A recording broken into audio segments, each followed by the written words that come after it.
York Mets Nation, and welcome to the Bat Cave. I'm your host, the Bat Frie, Kenny Fry. How you doing? Freaking November. It's 30-some degrees. It's freaking freezing out there. Sucks. It's officially kicking into winter weather here. 30-plus degrees. I know out there, our boy Paul Spencer got a little bit of snow out there out in western PA. On that, got a comment here. Oh, there's our boy Adam Glenn. What's going on, Adam? How you doing, buddy? Thanks for checking the show out and commenting. I hope you're staying warm in the mean streets of Pottsville, Pennsylvania. There's our boy Paul. So let's go back, Cave Nation. It's snowing outside. Ugh. Man, I'll tell you what, it was just 80 degrees a few days ago. Unbelievable. It's Pennsylvania. That's what it is. And the wonderful Eileen. What is going on, Eileen? You know what day it is. It's Hump Day! Hump Day! Hump, hump. You got it. It has been a very, very surprisingly terrific hump day so far. My hump day started last night at 10 p.m. Basically, that's when I go to work. I move on to the next day. So hump day started at 10 p.m. I'm kind of moping around. I was kind of busy at the beginning of the shift, and I went to break a bit late, around 1:30 a.m. And I have a fellow Raider fan there, and he bestowed upon me some terrific news, which I will talk about this Friday, 10 a.m. on the Silver and Black Layers. So I never thought a loss so horrific as Monday night's loss could be so beautiful, but it is beautiful. I don't want to see anybody lose their job, but I wanted to see him lose his job. So Adam Glenn hates snow. Oh, I can't stand it, dude. I used to love snow. I ain't going to say that. Snow's all right. I'm not a big fan of shoveling snow, the heavy snow. Like when it has all that the liquid, a lot of water content to it. Not a big fan of shoveling that. Like the lighter stuff, not a big deal. The kids like playing it. I like playing it a little bit. The dogs act like goofballs in it, so I'm cool with that. So yeah. So I got a decent show for you. A little bit of Mets stuff. Not a whole lot going on right now. Obviously, a little bit of World Series talk. Then I have two top 10 lists. That's right. I haven't done a top 10 list in a while. Figure I'll kickstart that the old top 10 list here on the Bat Cave. Now that we're in the off season, and usually there's not a whole lot going on to fill a show. So we'll kick her off here with the Mets signing, picking up a reliever off of waivers from the Seattle Mariners, Penn Murphy, which kind of irritates the shit out of me, the way he spells his last name, Murphy. I mean, it's not his fault. It's his ancestors' fault. Or, I don't know. I've seen like clips. I don't know if it's factual or not, but people, coming to Ellis Island there in New York and, having their last names changed. Whoever spelled Murphy like that just really irritates the crap out of me. That's not how you spell Murphy. It's Murphy. It's Murphy, not Murfee. That's nonsense. Anyway, reliever from the Seattle Mariners just waived. Young guy, was a rookie back in 22. Had 64 appearances, I believe it was. I have it written down. I try not looking because I look like an idiot because I keep looking over. Try to remember what I wrote down. But anyway, 2.99 ERA in 2022 through 64 games. Pretty good. That's a pretty good ERA for a rookie season, pitching that many games. Last season, 16 games, did have an ERA of 1.29, but goes down with a UCL tear, has Tommy John surgery, so he's not really expected back until mid to late 2024. So this seems like one of those signings. I wouldn't expect him back. If he does come back next season, I wouldn't expect him back until like late season. So this almost feels like, with him being young, like a longer term, like they see potential upside on him. Hopefully, he's just as good as he was before he got hurt. as he hopefully he doesn't regress. That's what I'm trying to say. Without stumbling over my words and stuttering. The one big thing that causes me a little bit of concern when I was reading about reading the article, I think it was a New York Post or Metsmerized, I don't know what it was. But the walk rate spiked from 6.6% in 2022, his rookie year, to 17.2% last season. Again, a limited season, only 16 games played. I think it was 15 innings or something like that. So that's not really comparable, but with the walk rate percentage being a little bit higher, it's a little bit concerning. But then you have to look at a couple different things. Overall, it seemed like the umpires were shit last year. The pitch clock and stuff, which he should have already been dealing with in the minor leagues. So that's not shouldn't be a huge factor. And also, he has a full season in, so teams now do have some film on him. Know what to watch for, tendencies, and all that good stuff. So stuff like that does happen. So it's a little concerning, but not too overly concerning. So hopefully he does turn out well and, turns into a good bullpen arm, potentially at the end of the season, and, we'll be, fighting for a playoff spot or in a nice run, towards the playoffs. Hopefully next season that's when he'll be healthy and come back and contribute in the bullpen. Because, we all know how the bullpen was this year.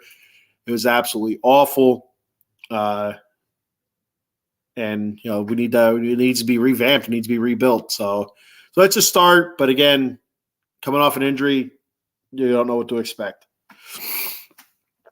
So the one thing, I'll go to this next. There's some rumors out there that I've been reading online. I think it was off again. I don't remember. I should write that stuff down. Who reports this stuff? But I think it was Metsmerized talking about a potential landing spot for Matt Chapman, being the Mets. A Gold Glove, three-time Gold Glove winner at third base. And Mets, we really struggled at third base this year with Brett Beatty, who I've not given up on. I haven't given up on Brett Beatty, but Brett Beatty's also very versatile. He can, play other positions. So, if you can get somebody like Matt Chapman, who's a solid third baseman who does provide a little bit of power in the middle of your lineup. Now, last season, only 17 home runs, 54 RBIs. So it was a bit of a down year power-wise, but he still produced really, really well for the Blue Jays. The two previous seasons, 2022 and 2021, 27 home runs each of those seasons, and his peak power season was with the Oakland Athletics in 2019. 36 home runs. So the power is there. He's coming into his 30. Next year will be his year 31 season, where he turns 31. So he's not, I don't want to say old, but he's not baseball old. I'll say it like that. But he's getting closer to that. I think he's closer to being baseball old than he is baseball young. If that makes any sense, it makes sense to me. But if that makes any sense, so he's on the back half of his career is what I'm trying to say, and so if the Mets would look to sign him, I don't know if he's a free agent or if it's a trade. I think he's a free agent. It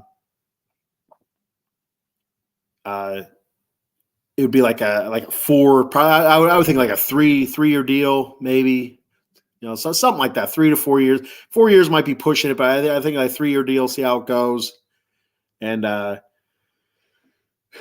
it'd be interesting. I think it'd be a good sign for the Mets. Really solidify that defense, which at times really struggled last season. There's times it looked really good, and there's times it looked really, really bad. So I thought that was pretty interesting.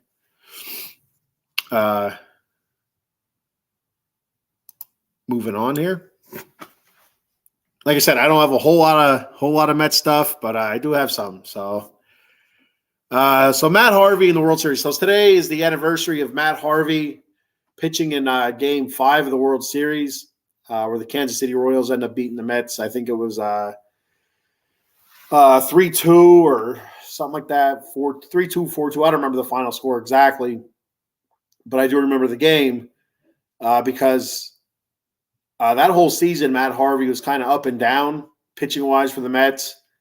And throughout the playoffs, kind of up and down a little bit. We had DeGrom, Syndergaard, Wheeler, really going hard for the Mets. And Matt Harvey really struggled. Let's say when I say struggle, I mean like he wasn't getting lit up, but he just wasn't himself. He wasn't like the ace of the staff anymore. That's kind of passed him by, and he ended up having some shoulder issues, thoracic something or rather, issues in his arm. But anyway, going back to that game, I was really excited to see him pitch that game. So I'm like, I really want to see Matt Harvey do well. As you can tell, I'm a Batman fan, and his nickname with the Mets was the Dark Knight. So I was all into that whole thing. I bought in 100%, and he went out there in Game 5 and was awesome. It was absolutely lights out through the first 8 innings of the game, and Terry Collins was going to pull him out for the 9th inning. The Mets were up. I think it was 2-0 at that time in the bottom of the 8th. And so the Mets go back out there in the 9th, and Terry Collins is going to pull him out. And I remember I don't know if it was Fox or whoever was showing the World Series that year, showed a video in the Mets dugout, and Terry Collins talking to Matt Harvey. Matt Harvey, very passionately and pleading his case to stay out there to pitch because he feels like he's the best chance for his team to win and to continue on in the World Series. And I'm saying to him, let him pitch, let him go out and at least get one batter and see what he can do. Well, eventually he was able to win over Terry Collins. Terry Collins sends him back out, and the first 2 batters got on against Harvey, and they ended up pulling him, and the rest is history. The Mets end up giving up the lead and end up losing that game. So, but it was such a terrific game. That series, it's a shame it was as short as it was. They only won 5 games. The Royals ended up beating the Mets 4-1. But it was a good series. It was some really good pitching. The Mets had some big home runs, but if I remember correctly, they weren't home runs that with anybody on. So they were more like solo home runs, a lot like what happened to the Phillies this year. They had a ton of home runs, but a lot of those home runs are with nobody on. So, the damage is very, very minimal. And, the Royals were never out of it. I remember the bullpen was fantastic. The starting pitching was fantastic. Their bullpen was amazing. And they'd just get that timely hitting. They'd battle. At bats were never lost. It was just amazing watching that team play. It's kind of a bummer that they went, really south after that World Series. They've, played really, really, really bad and looking to, I guess, rebuild again. But it would have been, I think if that would have won 7 games, it would have been, maybe looked upon a little bit different. It's kind of a forgettable World Series. You don't hear anybody ever really talk about it. When people talk about Kansas City, they talk about Kansas City Royals being terrible for so long. Then you say, hey, they did win a World Series, less than a decade ago, about 8 years ago. You kind of forget that because it's so unforgettable. But I feel like if it would have went longer, 7 games, it would have been seen in a different light. Just because those 5 games were all close, they were all really good. It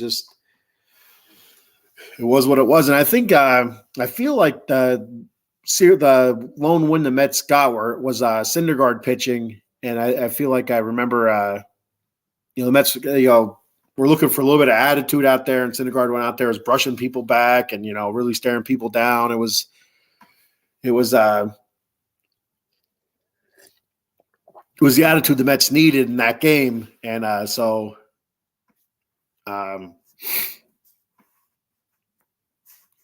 the only win the Mets got. So I remember it was a bummer. That's Daniel Murphy's season where he just actually that whole season, the first half of that season, the Mets were not very good. Second half, they were okay. second half of the season, they were just awesome. They took off. Daniel Murphy got super hot throughout the playoffs. It was amazing. Just remembering the late home runs and stuff like that, and the crowd reaction is it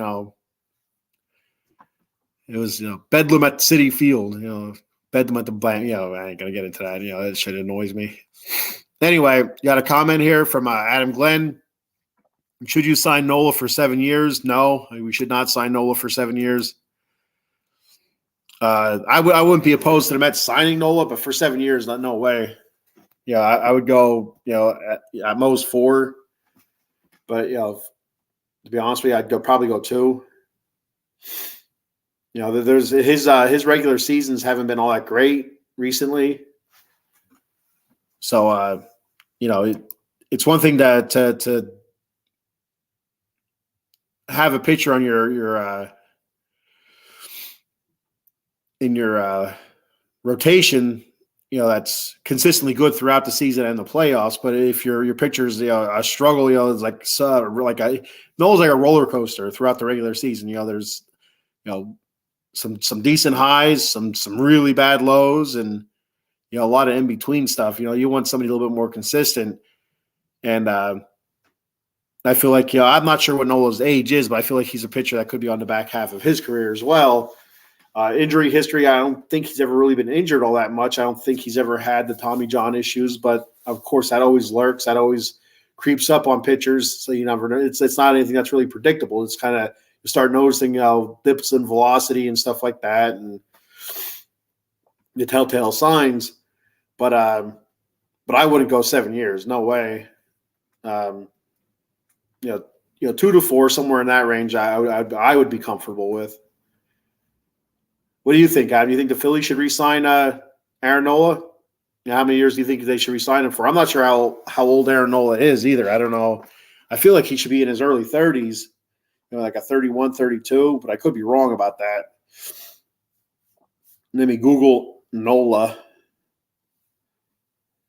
Aaron Nola. Oh, I ain't gonna Nolan Arenado. Aaron Nola. So he is how old is he? 30 years old. So he'll be going into his he'll be turning 31 next season.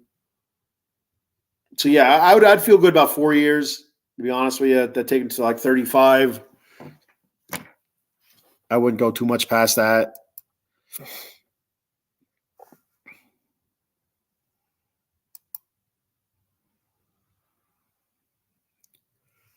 You'd give him 3.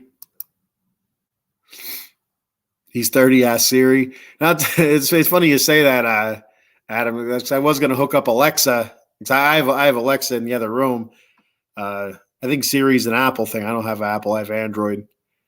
I think Google. If I ask Google, I don't even know. Let me ask Google if that's how it works. I know I don't have Siri. Google, how old is Aaron Nola? See, it doesn't even talk to me. Oh, it is talking. He said, here he is.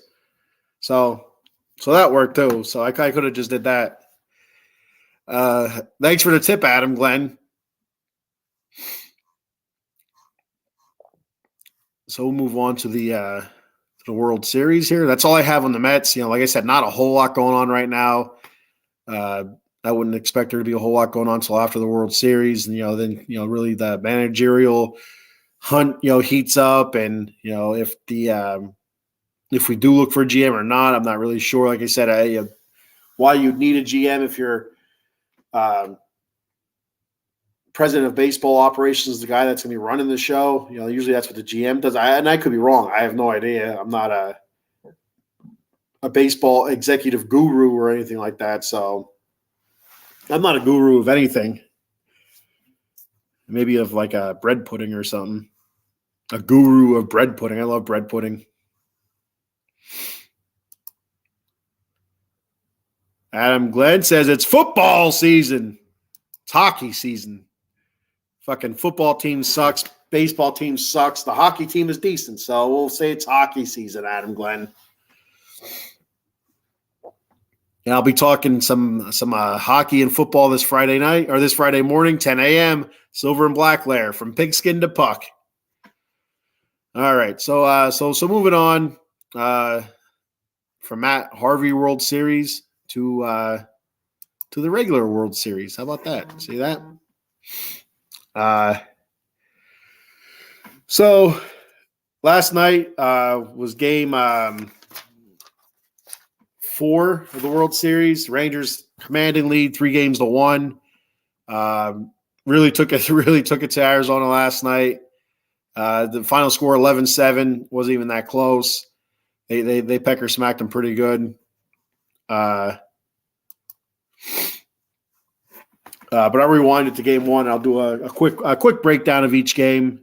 Game 1 went to Texas. Arizona was up 5-3, and one of Arizona, the Diamondbacks' strong points has been their bullpen. Their bullpen has been really, really good in the playoffs so far, but it kind of let them down there. Kind of let them down. Zach Gallen won, I think, 5 innings, gave up 3 earned runs, and Arizona was able to pull ahead. But then Corey Seager 2-run home run in the bottom of the 9th, which is amazing. Can you imagine hitting a game tying home run in the bottom of the 9th? That's awesome. Then Adolis Garcia just continues to come up in big spots. He hits the game winning home run in the bottom of the 11th. Ketel Marte he gave Arizona the lead, gave them the 5-3 lead. Tommy Pham had a home run.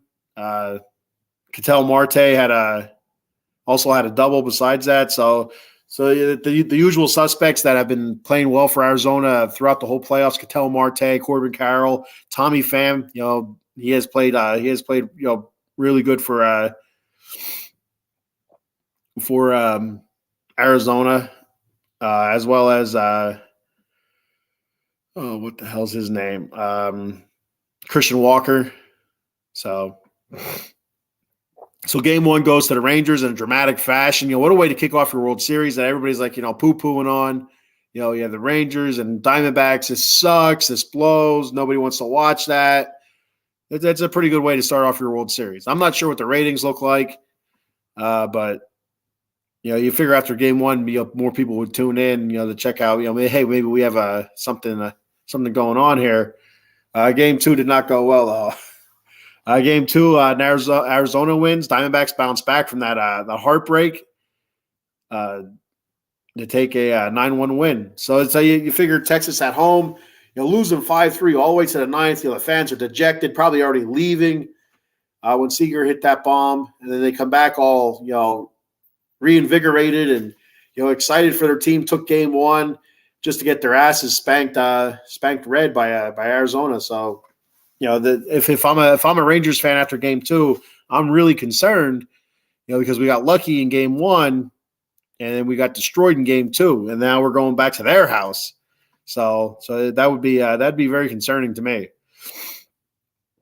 So game 3 went to the Rangers, a 3-1, a nice pitching game, nice pitching duel. Again, Corey Seager 2-run home run gave the Rangers the 3-0 lead. Adolis Garcia and Max Scherzer went out in that game, though. That's the big news out of that. Max Scherzer, he started the game, only went 3 innings, gave up a couple hits, 1 strikeout, a couple walks. He left with back spasms, I believe it was. I think it was back spasms. So he left, and the Rangers bullpen did really, really well. To take over, it's not easy to jump in when somebody gets hurt like that. To come into a game cold, somebody's hurt, you're not expecting to go in. Yeah, you figure you have a couple more innings before you have to start stretching and stuff like that. So yeah, that's a bummer for the Rangers, but Scherzer's a dickhead, so he probably deserves it anyway. But the one good thing for the Rangers is if these spasms pass. They could potentially use Scherzer in a game 7, in some capacity, whether it's a starter or a reliever or whatever, because he didn't pitch a whole lot of pitches either. But Adolis Garcia, that's huge because he's been so hot for the Rangers throughout the whole playoffs. Strikes out a lot, I think the one game against um, in the round before, who the hell did they play? The Rangers, Houston. I think it was against Houston. I think he had 4 strikeouts, but his 5th at bat he hits a home run. I think it was a go ahead home run or something like that. So the dude's been hot. He's been playing really, really well, and for him to get hurt, I think it was what was his problem? I think it was something with his side. I don't remember what it is. But he didn't play game 4, so it has to be something serious. Or I don't think he played game 5 either. Or no, we're only at game 4. Yeah, so yeah, he didn't play game 4, so it had to be something serious. If he didn't play game 4 of the World Series. Tommy Pham had 2 more hits. The rookie for Arizona, who got a lot of pub against the Phillies, for just for pitching so well. Brandon Pfaadt, he went 5 1/3 innings, 3 earned runs. So he didn't pitch terrible, just there was no offense for him. So game 4 went to the Rangers. Like I said, I was just talking about the Rangers. Came out, jumped all over the Diamondbacks, and just kept the heat on. Before you knew it, they were up 10-0, 10-1 then, and eventually 11-1, then 11-7. The Diamondbacks were able to put together a mini comeback there in the 8th and 9th innings. A couple of the offensive heroes, I guess you want to call it, or whatever from game 4. Seager had another home run. Marcus Semien had a huge game, 5 RBI, 3-run home run, RBI triple. And I think he had a sac fly as well. So he had a huge game. Josh Jung, 3 hits. Heaney pitched 5 innings, 1 earned run, 80 pitches. That's somebody that the Mets were pushing to get last season as well.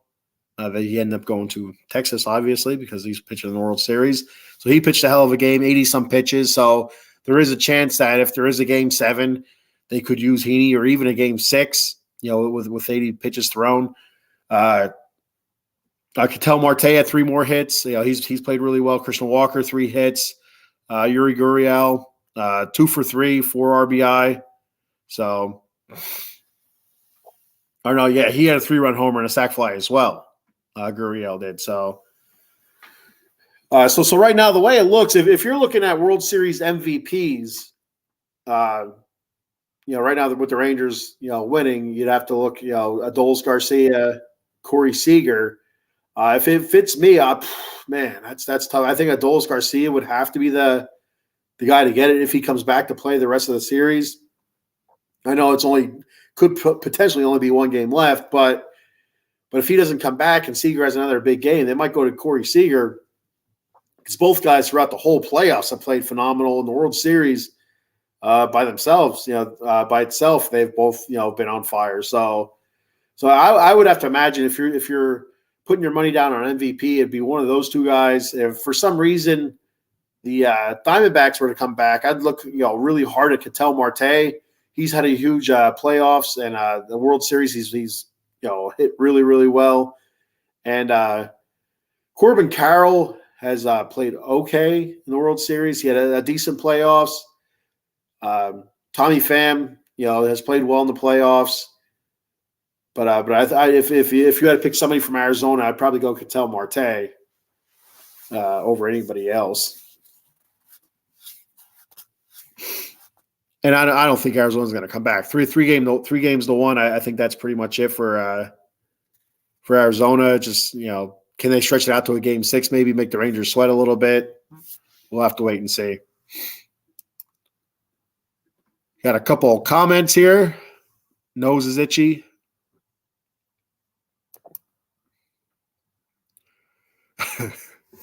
Scherzer's made of glass. Yes, he is.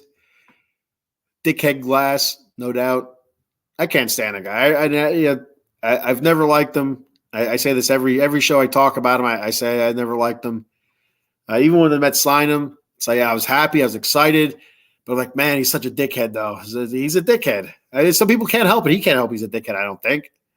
But you never know. I think says, they took him off the roster. Who'd they take off the roster? Scherzer? I'm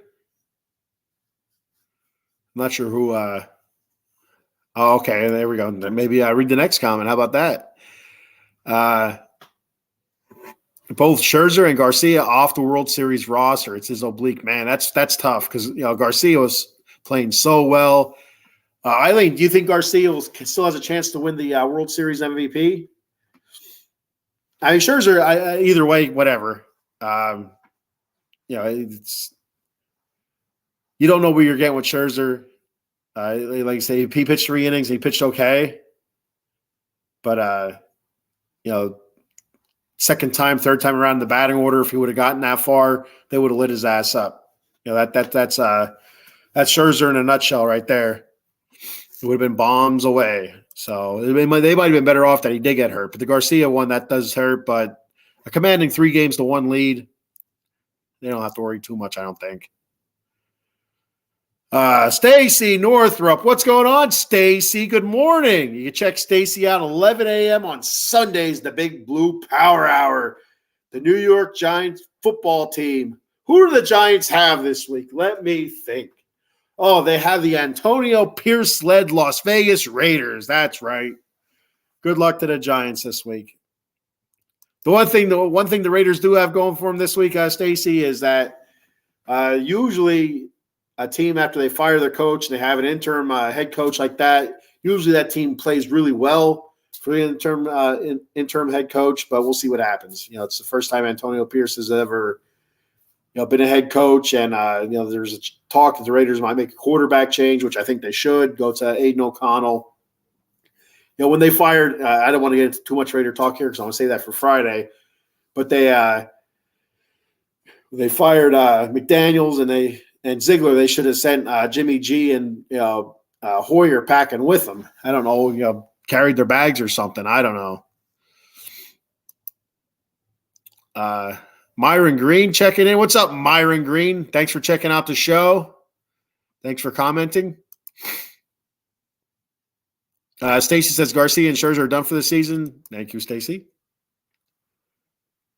I think says maybe I don't know if they ever give it to someone who was taken off the roster. I don't know, because it's not like it was game 1 and he was taken off the roster. He made it all the way to game 3. Most of game 3 is the 8th inning, I think, when he was taken out. So he had basically a full game anyway. So he just missed 1 game so far. It's a real bummer because he had such a great playoff run, and he just continued in the World Series. But if he's off the roster, it'd have to be Seager, I guess, then, right? It'd have to be Seager.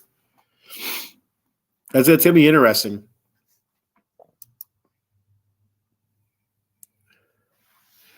Raiders. You know it. She also says, only time will tell. It will. It will tell all. Yep. So as soon as I seen his name, like, he used to be a linebacker for the Giants. And then it kind of dawned on me like an hour later, like, the Raiders play the Giants this week. So I saw they didn't flex the Jets Raiders off Sunday Night Football next week. Not yet, anyway. I don't know if there's a deadline for that. I mean, so you look at the Jets and Raiders. I mean, they're not out of it. So it's not like, they're not 2 1-5 teams or whatever, or whatever. The Raiders sitting at 3-5. I'm not sure what the Jets' record is. I think they're probably like 3-5 or 2-6, somewhere around that area. But they're not out of it. It is still not early, but it's almost halfway, and it is halfway. Basically, it is halfway. But neither team is really out of it yet. But they have a huge hill to climb, so there is still some intrigue. But probably 2 of the worst offenses in the league. To be honest with you, really, you think about it, the Jets don't score points. The Raiders don't score points. Hopefully that changes.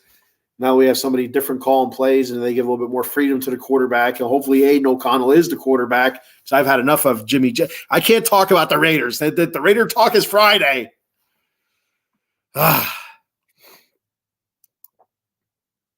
I'm excited. I'm excited for the new era. So too late that like good. Uh, Eileen says 4-3.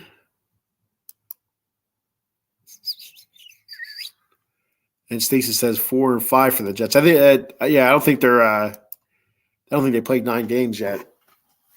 So they're probably 4-3. I think.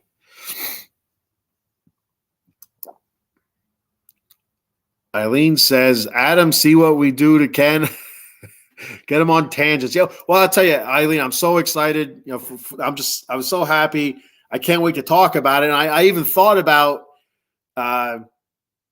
You know, like, well, maybe I'll just flip flop shows and do the Raiders show today and do the Mets on Friday. I'm like, no, I'll just, you know, I'll stick to the schedule and do my thing here. But yeah, I'm a little excited.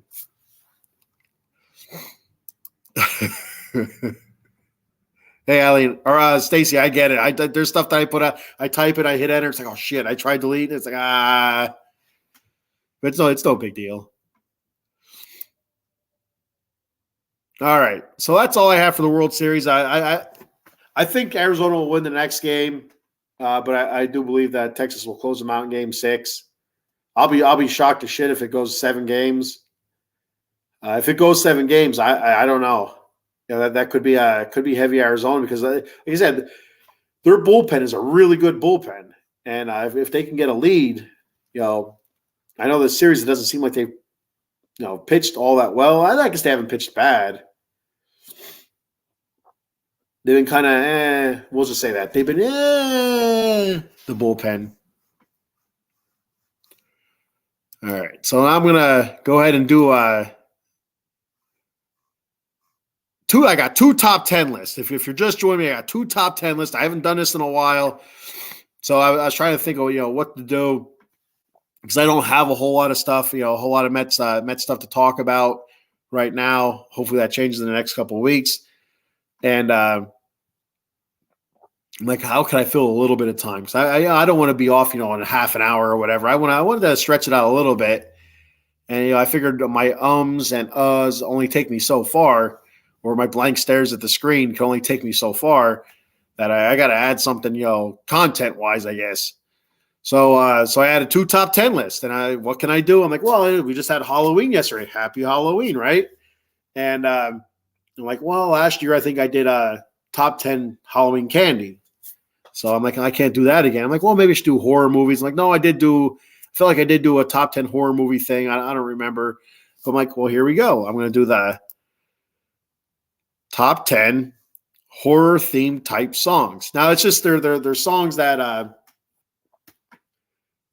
have like a horror element to it, not horror element to it, and that aren't really like from horror films, or they're not actually scary songs, but then maybe the titles is kind of scary or something, or maybe just maybe there's some sort of link to a horror movie. I don't know. It's just something off the top of my head I thought would be pretty cool. I got a comment before I hit this up here. Adam Glenn says, will Max get a ring? Yeah, he'll get a ring. I think you only have to pitch like 1 inning, or you only have to play like an inning or something like that in order to be eligible for a ring. I think. I could be wrong.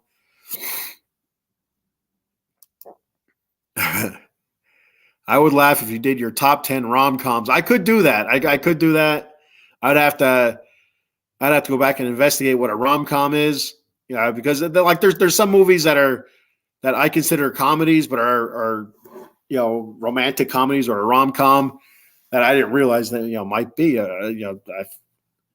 so it's like like Billy Madison. Is that a rom-com? I mean, there is romance, right? Between Billy and his teacher. So Miss what was her name? Miss that Veronica Vaughn. She is one hot piece of ace, if you know what I mean. That's my Chris Farley. So yeah, between Billy Madison and Veronica Vaughn. Is that a rom-com? I don't know. It's not your typical rom-com, but it's one of those things. Is Die Hard a Christmas movie? It could be. There's a fine line here, Eileen. So, all right, top 10 horror themed type songs. I'll start off with number 10 and work my way down. And let me know whatever your if you have a horror type song in your head, horror, not horror type song in your head, or a song with a scary title, or horror themed title or whatever, throw that out there in the comments and I'll read them off. So number 10, I have "Living Dead Girl" by Rob Zombie. I mean Rob Zombie, for real. But "Living Dead Girl." I'm a huge zombie guy. I like not Rob Zombie's all right, but I like zombie shows and movies. I like zombie stuff. Number 9, I'm going to go classic. The Monster Mash. You can't go wrong with that, right? Doing the mash. It was a monster mash. A monster mash. It was a graveyard smash. That's fantastic stuff there. That's classic. Number 8, "Raining Blood" by Slayer. I mean, just that opening riff, is everything. I can't do I can't do that. Number 7, I have "Countdown to Extinction" by Megadeth. What's more scarier than extinction, right? And a countdown to that's freaky. Number 6, one of my favorite Metallica songs, "All Nightmare Long" by Metallica. Number 5, another Rob Zombie, "Dragula." What a great music video that is, and great beats to that and stuff like that. So, number 4, "Bark at the Moon" by Ozzy Osbourne. You can't have a horror type theme type songs without having an Ozzy song on there. So, "Bark at the Moon." Number 3, "Enter Sandman" by Metallica. Scary dreams, nightmares. That's Enter Sandman's all about that. You remember the music video, the kid in bed and the big rig, bearing down on it, and all of a sudden the big rig hits the bed and the bed goes flying. Scary stuff. Number 2, "Bad Mood and Rising" by Creedence Clearwater Revival. I mean, whenever I hear that song, I always think of American Werewolf in London, and that movie scared the crap out of me when I was a kid. I see a pale moon rising. I see. I think it's good stuff. And number 1, obviously, is "Thriller." Just for so many different reasons. Classic song, Michael Jackson. The music video was phenomenal. The zombie stuff, the dance and whatever, and the freaky ass eyes that Michael had at the end always scared the crap out of me when I was a Michael Jackson kid, and a little kid. You have your Swifties. I was a Mikey. So that's my top 10 scary songs, horror theme type songs. Like I said, there's name, title, something in the song or whatever. We got a couple comments. We got Stacy saying, "Loved Chris Farley. I miss Chris Farley. I was a huge Chris Farley fan, and I used to do all of his mannerisms. And I did, even when I was working at my old job, there was the one mannerism I used to do in the aisleway for another guy. I used to crack him up. I can't do it here because I probably could, but then you're gonna get a crotch shot. Nobody wants a crotch shot from Ken. Speaking of crotch shots, we got a horror, right? Yeah, it's hard to when I say horror. If the way I say it, like my voice, I sound like I'm saying horror, but I'm not. I'm saying horror, and I have to add that at the end. But then it sounds like I'm a car trying to start. No, horror, not horror. Horror, not horror. Horror. You know what I'm saying. Stacy, when I was a kid, for some reason, Hotel California. That's fantastic. Oh, beautiful. Well, there's always that one song that's not intended to be spooky or scary or have any kind of haunt in the title, and that still gets to you. It's I can't see it, but yeah, it got you. I'm trying to think of a song that wasn't scary that used to freak me out, but nothing comes to mind right now. Sometimes there's those songs that have like a weird like riffing a weird sound, like synthesized sound or whatever. Can sometimes a theremin or something. They're kind of spooky. Eileen says the Chris Farley Chippendale sketch. Yeah, classic. Yeah, that's classic Farley. I guess I was watching a tribute to Chris Farley a while ago, or it says, I think it might have been called "This Is Chris Farley" or something Chris Farley, and they're talking. I guess some of his former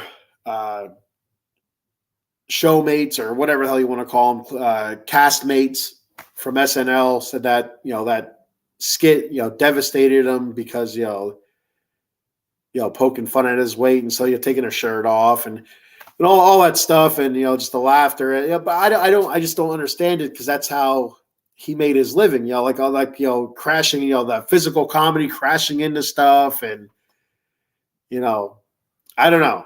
So I never understood that part of it, but yeah, that's easily one of the funniest skits of all time.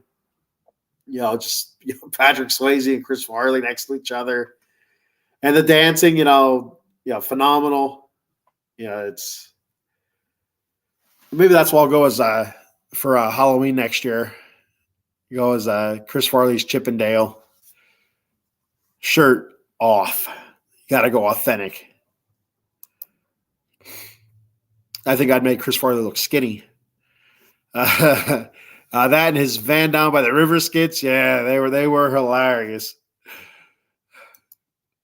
Hi, my name is Matt Foley, and I'm a motivational speaker, and I live in a van down by the river. That's beautiful. It's great stuff right there, man. That's awesome. Nelson, Amish Country Mets fan. What's up, brother? The Mets need to stop signing double agents. They need to stop signing Mariners. Isn't that where Gott came from? I think so. You missed my whole rant about Murphy's name being spelled weird and stuff like that. So, yeah, like I said, Nelson, I don't. The only thing I could think of, why sign a guy that's coming off Tommy John surgery? He's not going to be available probably till mid to end of 2024. Why sign somebody like that? It has to be because they feel like he can be a long-term help in the bullpen because it doesn't make sense. But I guess we'll have to wait and see.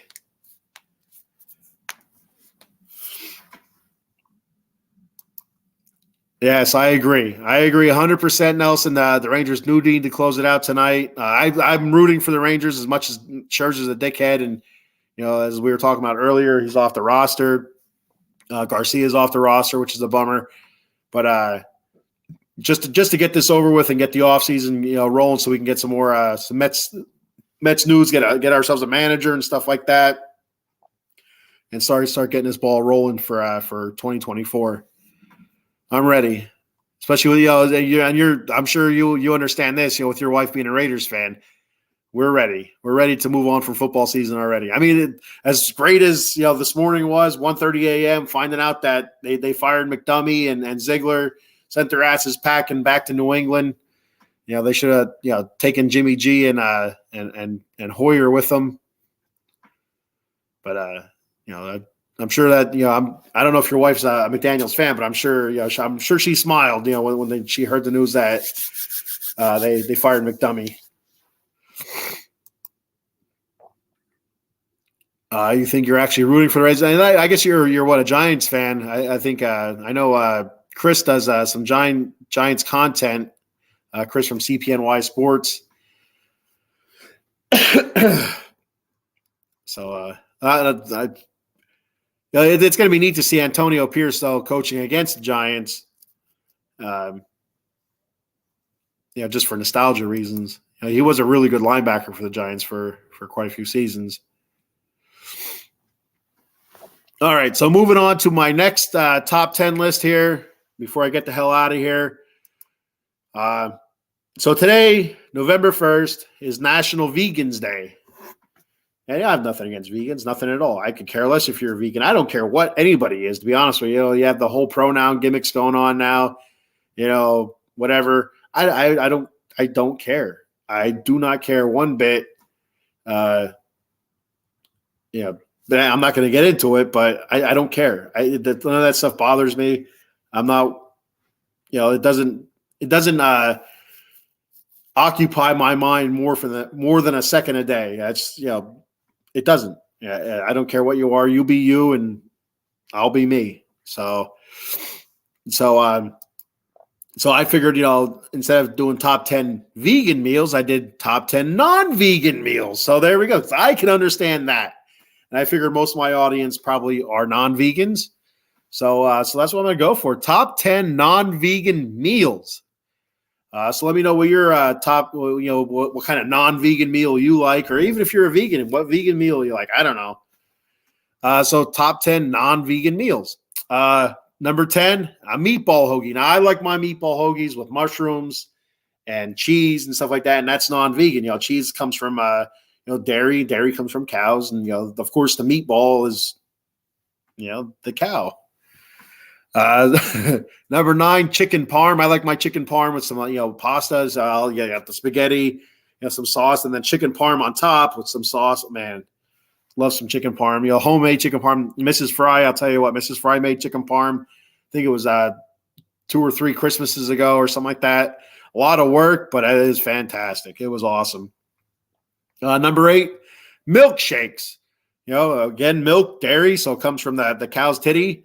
So number 8, milkshakes. I like, me personally, there's a milkshake shop probably 5 miles from me, the Freeze. They have all sorts of crazy type flavors. I like getting a banana peanut butter milkshake. That's what I like.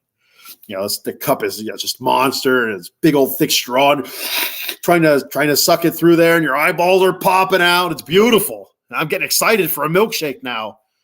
Number 7, a bacon, egg, and cheese sandwich. I'm not talking like a Burger King bacon, egg, and cheese or a McDonald's bacon, egg, and cheese. I'm talking about at home, the English muffin or bread toasted, some mayo, cheese, bacon, eggs, or you can even go sausage, egg. I'm a bacon, egg guy. I'm not a huge sausage fan. But, bacon, egg, and cheese sandwich, beautiful. Good stuff there. And, of course, egg, chicken, cheese, and cow. Mayo, egg, chicken. Number 6, turkey. Dark meat turkey to be specific for me. The dark meat turkey is so juicy and tender. The white, I have nothing against the white meat stuff. I'll eat that all day as well. But turkey, dark meat turkey, or turkey in general, fresh turkey. I like the fresh. Thanksgiving's right around the corner. We're in November now, so get that fat turkey in there, and man, good stuff. Number 5, deviled eggs. I'm a huge deviled egg fan, and of course, egg. We got the chicken again, but I love deviled eggs. Go crazy with it. Do whatever you want. Throw jalapenos in there or something like that, or bacon. So that's good stuff there. I love deviled eggs. Nobody else in the house likes it when I have deviled eggs because there's an odor, if you know what I mean. Anyway, grow up, Ken. Right. Number 4, cheeseburgers. Of course, the burger, cow, cheese, dairy, cow again. Love cheeseburgers, big cheeseburger guy. Lettuce, tomato, onion, just cheese, mayo, ketchup, barbecue sauce. So many different things you can do with a cheeseburger. I love it. Number 3, ice cream sundae. I love ice cream sundaes. You got all that crap in there, bananas, nuts, these nuts, chocolate syrup, whipped cream, cherries, all that stuff. But of course, ice cream, dairy, milk, cow, titty. Number 2, this was hard for me. This was probably one of the toughest, choices I had to make in a long, long time, because these are my top 2 favorite foods, actually. But number 2, I put, I'm still second guessing it, but I put meatloaf. I love meatloaf. If I had a meatloaf right now, I'd be sitting here talking about meatloaf, eating meatloaf, and listening to meatloaf probably. I love meatloaf. And of course, meatloaf, you can have all different kinds of meats, in it. You can have pork, beef, whatever. Sometimes people with veal or sausage or whatever. But just regular old meatloaf. I made a meatloaf one time wrapped in bacon, stuffed with cheese. That's That's a vegan person's nightmare right there. And number one, of course, I have the cheesesteak. All different kinds of cheesesteak: chicken cheesesteak, regular cheesesteak, Philly cheesesteak, California style cheesesteak, Chicago cheesesteak with gravy and stuff like that. Love cheesesteaks, extra cheese, garlic cheesesteaks. It's awesome. I love cheesesteak. Of course, cheesesteak, beef, cow, chicken, cheesesteak, chicken. So,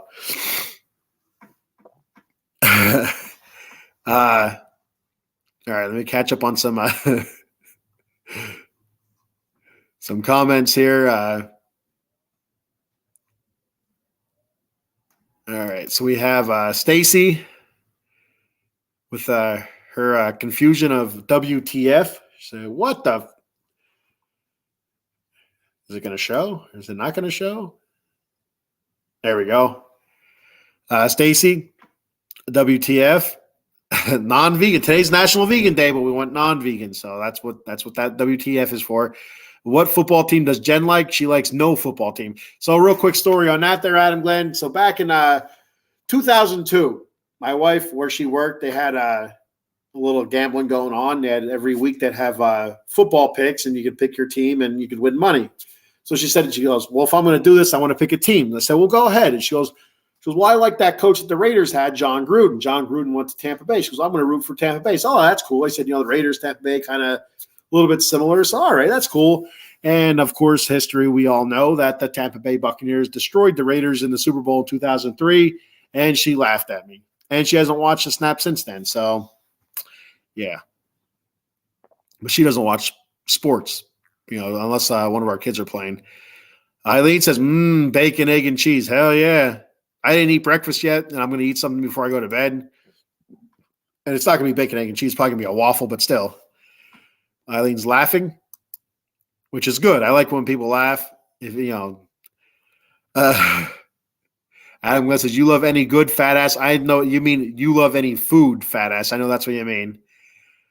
That's not true, but it's not far from the truth.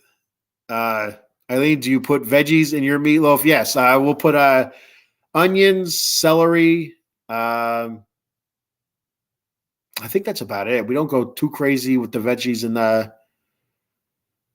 meatloaf. I think last time, do we put celery? I don't think we put celery in. We've done it before with celery. I could do without the celery. I'd rather some garlic, some onion, stuff like that. But definitely 100% onion. Oh, I got to put mushrooms. Next time I'm going to put mushrooms in it. There we go. Nelson says Thriller. Yeah, Thriller was number one. I was telling my kids about it. They never seen the music video. I have to show it to them. They've heard the song before, obviously, but my daughter thinks I'm an idiot. I was telling her about it. I was doing a dance and stuff like that. And, the whole Michael Jackson head, I can't do it. I don't know. I don't know what I'm doing right now. I look more like Corey Feldman than Michael Jackson. But you know what I'm getting at. But yeah, she didn't appreciate my dance move, so I just kept doing it because I like to embarrass my kids. Who you calling a whore? Horror. I love it. That's good stuff. Stop calling me a whore. Hey, I call him how I see him. That's all I can say. I call him how I see him. Speaking of non-vegan, your farm, I'm sure I see, you got the piggies out and stuff like that. And, so I don't know if you eat those pigs or not, but that's what comes to my mind when I see your pigs. Apologies. Oh, you know what? I didn't even think of this song either. That would have been a good one to put on the list. Ghostbusters, Ghostbusters. Dun, dun, dun, dun, dun. Who are you going to call? Yeah. I used to love that song when I was a kid, when Ghostbusters first came out. I guess when did Ghostbusters, like 85, 86 or something like that, 84, 85, 86. Just at the right time for me, being a little kid and stuff. Eileen says, my dad used to put carrots and peas in our. Ooh, I love peas. When we were kids, so we eat our veg. That's a good idea. My kids would pick around the little pecker heads. They pick around. My wife will cook something, or I'll cook something with veggies in it. And so my wife, she likes cooking with spinach, a lot, which is good. I love the spinach. She'll make pasta, with the vodka sauce with some spinach. I think it's fantastic. But the kids, they'll pick around and say, you can't even taste it. You can't taste the spinach. Like, just eat it. Just can't. They won't do it. So you're going to have brittle bones and you're going to lack muscle definition without eating your spinach. Ask Popeye. They don't even know who Popeye is. It's a damn shame. He's strong to the finish because he eats his spinach. He's Popeye the Sailor Man. But I gotta try that peas. I never. Yeah, that's almost like with the peas and carrots. It's almost like a shepherd's pie if you throw a lop of mashed potatoes on top. Do you put ketchup? You have a ketchup like a glaze on top of your meatloaf there, Eileen? That's how we roll. You got the ketchup and like a brown sugar mix with I think it was ketchup, brown sugar, and mustard, maybe something. Or no, it was the last time we did it was ketchup, honey, and brown sugar. Fantastic, good stuff.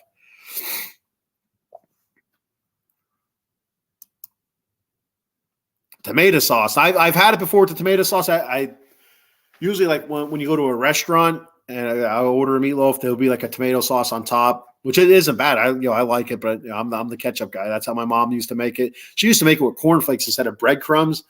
She'd steal my cornflakes and she'd crunch them all up and throw them in there, which I was cool with. If she's gonna use the cornflakes that I love so much and put them in meatloaf, that's a win. I get them both. It's awesome. All right. So I'm going to go ahead and do our sponsor reads and our show read here. Show reads before I read the last comments and get the heck out of here and go to bed. All right. For sponsor reads.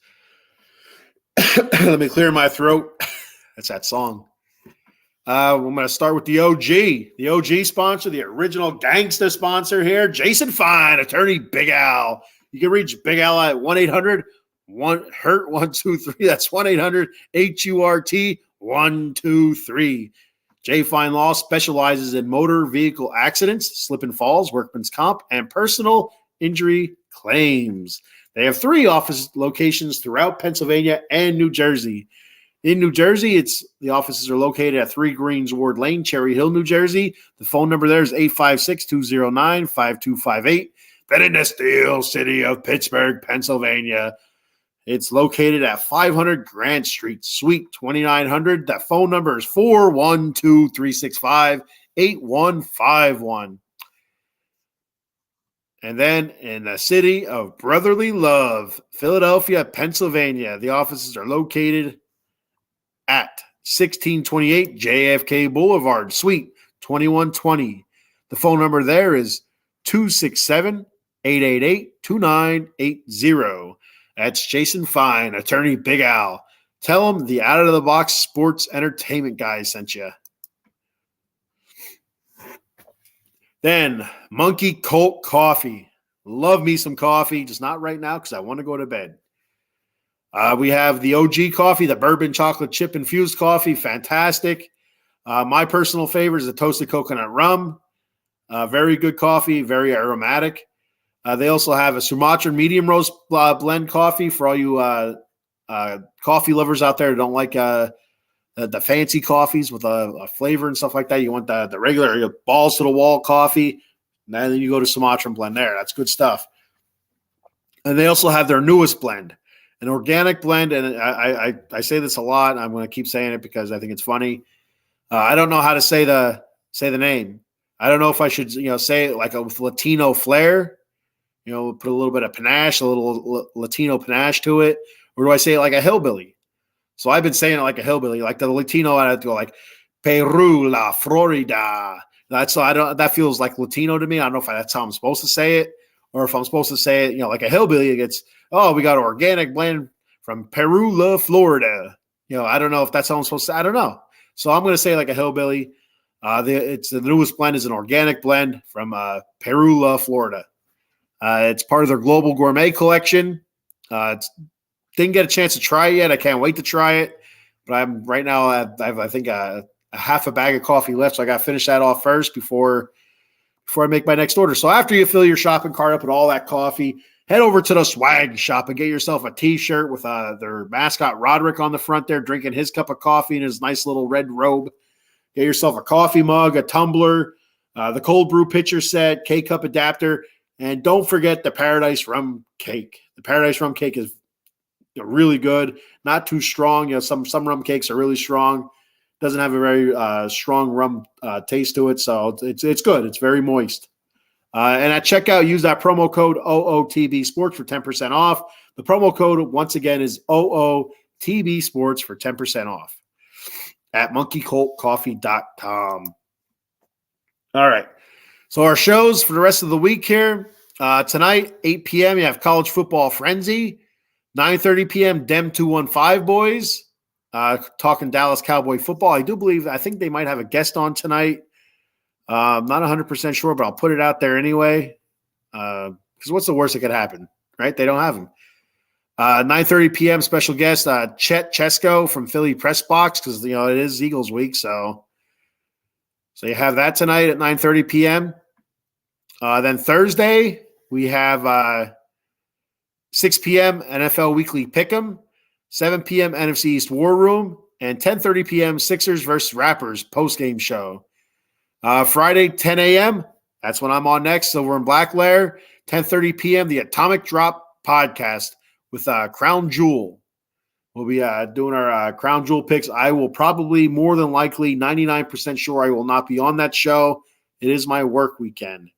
But they will have a special guest on this weekend, Paul and Cowboy Dave, talking Crown Jewel and WWE wrestling. And Saturday, 11 a.m., you have Golden Dome podcast. And 4 p.m., your Golden Dome post-game show, Notre Dame versus Clemson.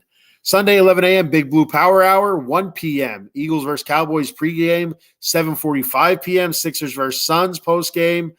8:30 p.m., Cowboys versus Eagles postgame. So, a lot going on there. It's going to be interesting to see how Mr. Paul does the Sixers versus Suns postgame while the Eagles game is just wrapping. The Eagles and Cowboys. His Cowboys game is just wrapping up, and if all goes well, then shouldn't be too bad. But I know you got that big TV with a bunch of different stuff going all at once, so it's going to be interesting to see how he balances that one out. I wouldn't be able to. I'll tell you that right now. Got a couple comments before I jet.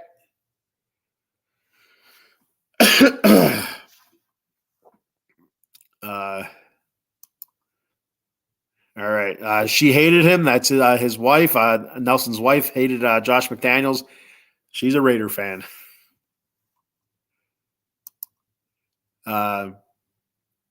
Chris is a mush.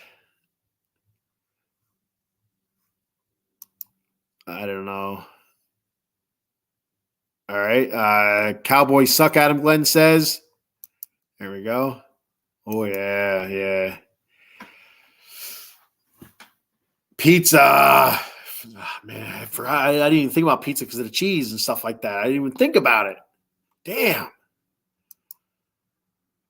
And lasagna. I love lasagna. There's sometimes lasagna could be like too much ricotta cheese and stuff like that. But I didn't even so many different. Man, chicken parm for Nelson. Yeah, I had that on the list. And meatloaf. I love meatloaf. Nelson, meatloaf, do you have a ketchup glaze on top or a different type of topping on it? There has to be something on it. It's just I've seen some with gravy and, like Eileen said, a tomato sauce. I do a ketchup glaze. Just curious.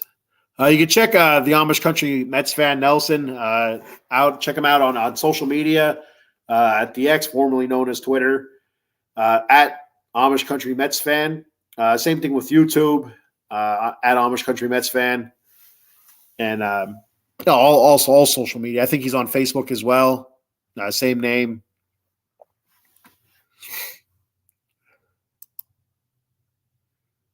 Chopped cheese sandwich. What the hell is that? What's a chopped cheese sandwich? Is that like a toasted cheese sandwich? Oh, I'm curious now. Oh, cheesecake, man. I love cheesecake too. I didn't even think of that. I just made a barbecue bacon cheeseburger and meatloaf. Oh, man. That sounds awesome. I am so hungry too.